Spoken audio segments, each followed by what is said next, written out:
You might be asking yourself, what happens if I don't start saving money today? You know something? You might not like that answer because, wow! In today's video, I'm going to be showing you a whole bunch of reasons why you need to save. And most importantly, I can show you in the last point how to get things rolling in the right direction. So I'm not going to leave you on a cliff today. So be sure to stay tuned.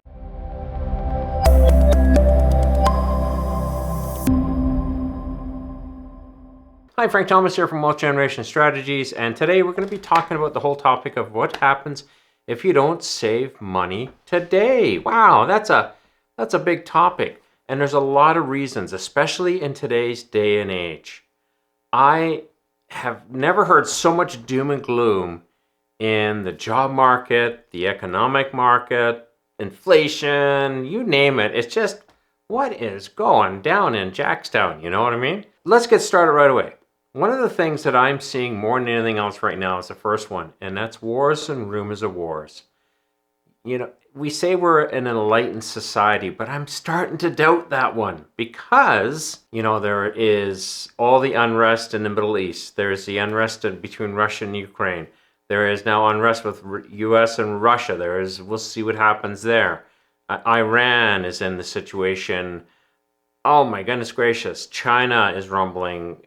Everybody is slapping their war hammers together, and it's like, what is going on, guys? Wars and rumors of wars is one really important reason why we want to start saving, and you'll see why shortly. Second point, inflation is rising, but are wages?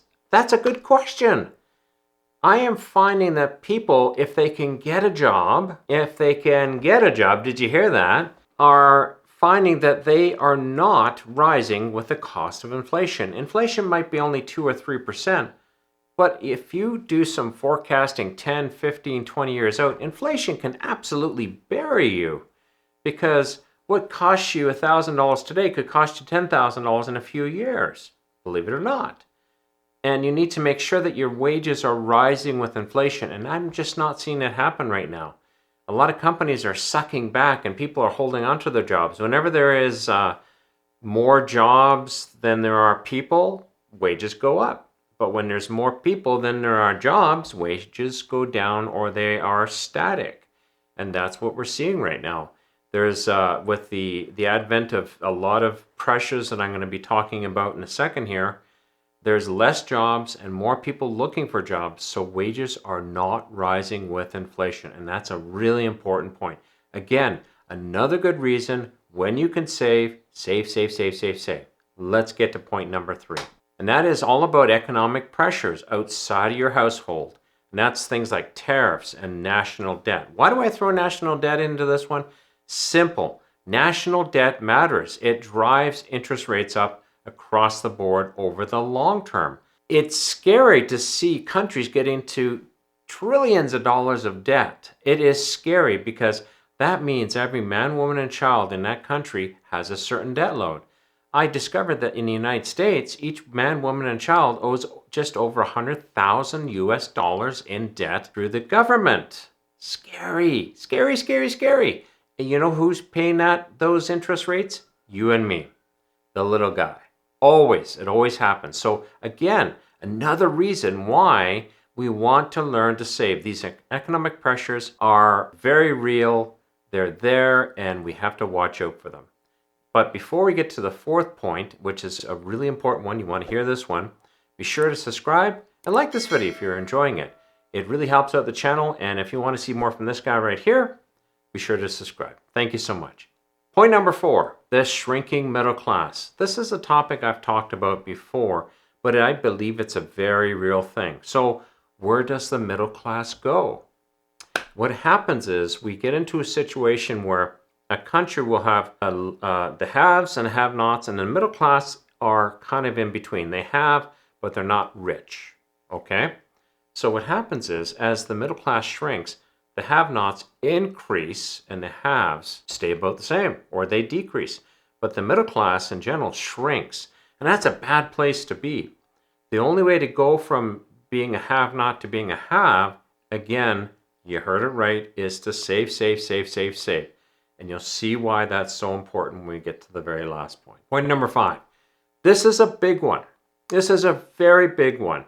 Now, I'm not here to freak anybody out, and I'm not saying Skynet's taking over, but we have to be cognitive of the threat of artificial intelligence. And it's a very real threat. I was just going through a tutorial. Being a programmer, I'm interested. How good is AI when it comes to programming?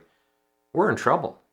As programmers, we're in trouble. It can develop a whole site in seconds using just about any platform that you ask, and the code's pretty good. And you can use another AI to check it to make sure that the code is good. And the requirement for junior and intermediate programmers starts to diminish. And really, you only need a few senior developers to just do a once-over on the code and fix things that are definitely wrong. And a company can spit out code like it's crazy.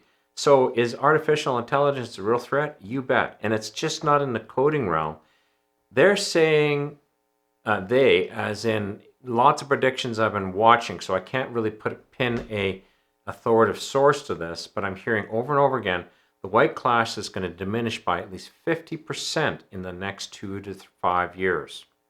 That's really spooky. You think that your job is a threat? Like, I was sitting down talking to one of my good friends yesterday, and he was showing me how he builds business plans and how he builds all the information he needs and documents he needs to illustrate a business idea to potential clients, investors, etc.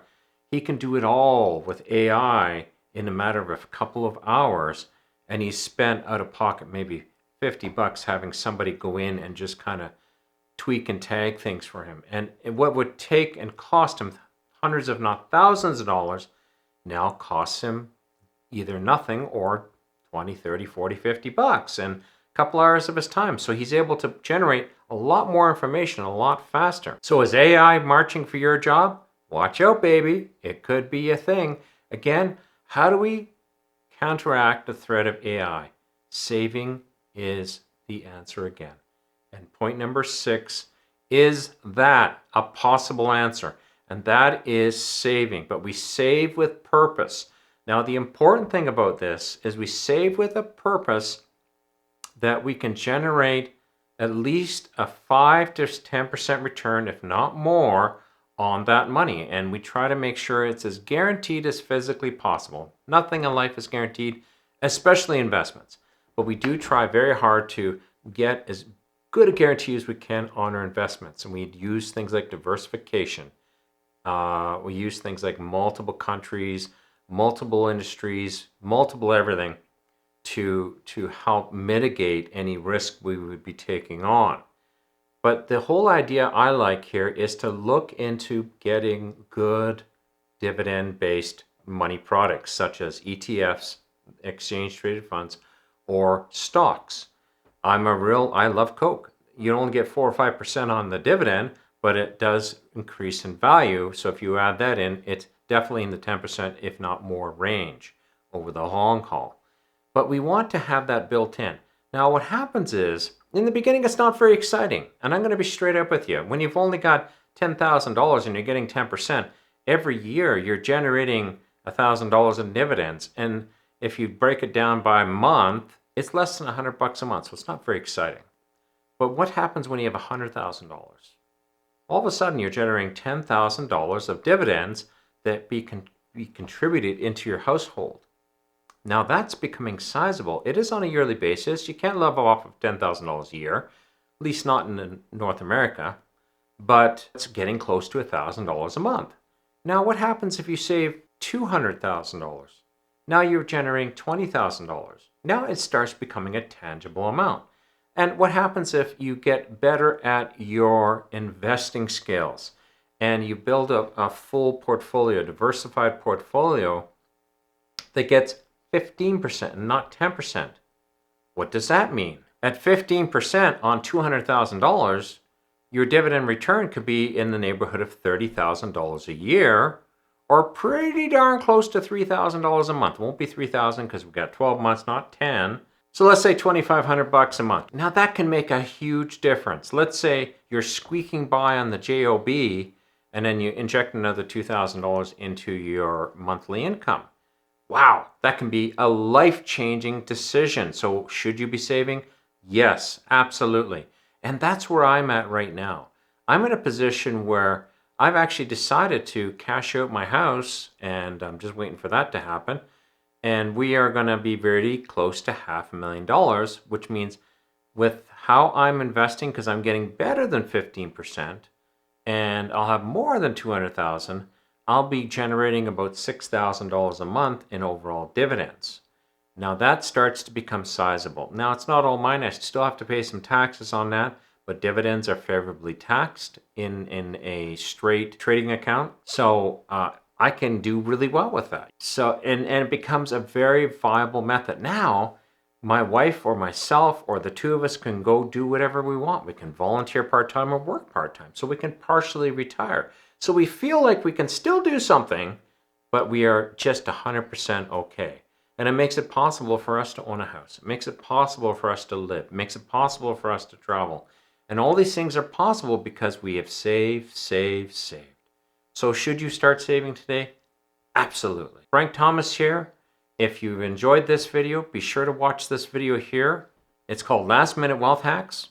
If you're kind of already been saving and you're just trying to suck the last marrow out of the bone, so to speak, you need to watch this video because it's going to show you everything that I'm doing right now to drive my savings as high as physically possible, like I mentioned just a few moments ago, into a place where it can literally replace my income.